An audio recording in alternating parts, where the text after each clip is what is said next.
Om Sairam. Welcome to my channel Sri Sai Divi Charanalu. Baba గారి కృపతో బాబా గారి భక్తుడైన ఆత్మారాం తర్కడ్ కోసం మరికొన్ని విషయాలు. తర్కడ్ భార్య పేరు సీతాదేవి తర్కడ్, కుమారుడి పేరు జ్యోతేంద్ర తర్కడ్.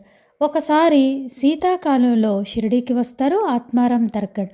పగలు తక్కువ, రాత్రి సమయం ఎక్కువగా ఉంటుంది కదా.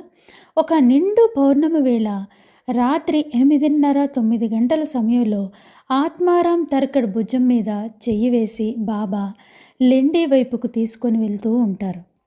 ఆ సమయంలో బాబా ఎప్పుడూ లెండి తోటకు వెళ్ళరు. మరి ఈ సమయంలో ఎందుకు వెళ్తున్నారని అప్పుడు అక్కడున్న భక్తులు అనుకుంటారు. ఇద్దరు వారి వెనకాల వస్తుంటే బాబా వాళ్ళని వద్దని చెప్పి వీళ్ళిద్దరే లెండి తోటకు వెళ్తారు. చంద్రుడు ఎంతో పరిపూర్ణంగా ఆకాశంలో ప్రకాశిస్తూ చల్లగా ఉంటుంది. ఆత్మారాం తర్కడ్కు ఏమీ అర్థం కాదు. బాబా ఏదో